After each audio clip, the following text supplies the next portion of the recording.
Imagine this. You walk into a crowded room. The music is loud, conversations overlap.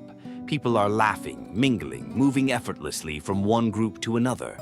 Some thrive in this environment, glowing brighter with each interaction. Others linger quietly, observing, calculating, waiting for the right moment to speak, or hoping they won't have to at all. Now, picture yourself here. Are you the one introducing yourself, soaking in the energy? Or do you instinctively search for a quiet corner? Maybe pull out your phone to escape the small talk. Or maybe you're somewhere in between, comfortable being social but needing space to recharge. Most of us have labeled ourselves at some point. I'm an introvert. I'm an extrovert. But what if I told you these labels are incomplete? What if the way you've seen yourself, your whole life, is only a fraction of the truth? Here's the reality. No one is 100% introvert or 100% extrovert. And if you've ever felt like you don't quite belong to either group, you're not broken. You're actually more whole than you think. This idea traces back to one of the most influential minds in psychology, Carl Jung. In the early 20th century, Swiss psychiatrist Carl Jung introduced a groundbreaking theory, one that reshaped how we understand personality. He proposed two primary psychological orientations, introversion and extroversion, but not the way you might think. To Jung, these weren't just social traits. They were about something deeper.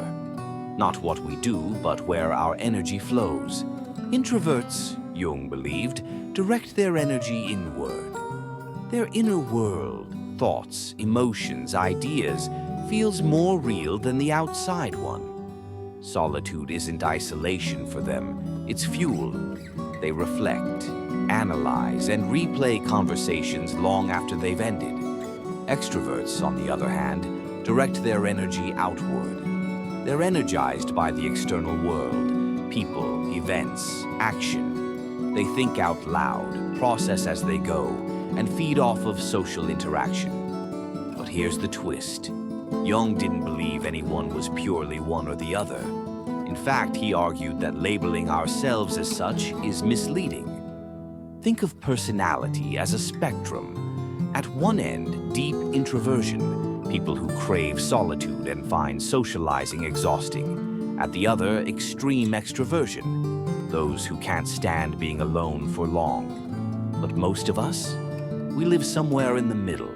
Let's say you enjoy parties but feel drained the next day.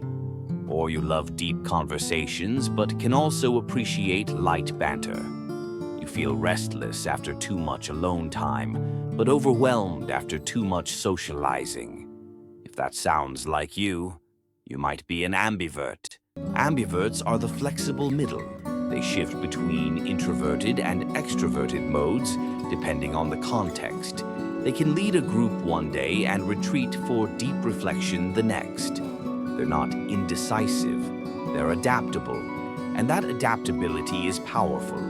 Studies show that ambiverts tend to excel in fields like leadership, sales, creative work, and teaching, because they know when to speak, when to listen, and how to read the room. They don't fit into one category.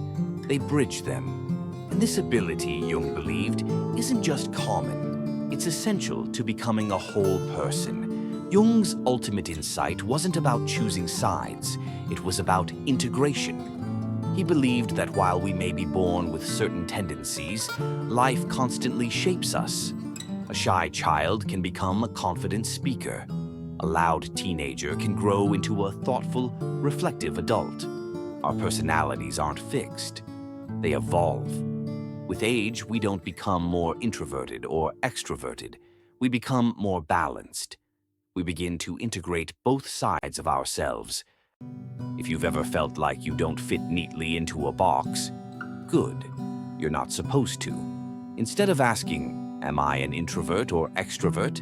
Ask, when am I each? And why? Are you energized by people or by solitude, or both? Do you think best out loud or in silence? What changes depending on where you are, who you're with, or how you're feeling? Understanding this spectrum gives you something better than a label. It gives you freedom. The freedom to be dynamic, to be quiet today and outgoing tomorrow, to lead when needed and step back when wise. Jung's message was clear. You are not static. You are not simple. You are complex. And that complexity is not a flaw. It's your greatest strength. Thanks for watching. If this resonated with you, consider subscribing to Echoes of Thought, where we explore the layers beneath the surface of who we are and who we can become.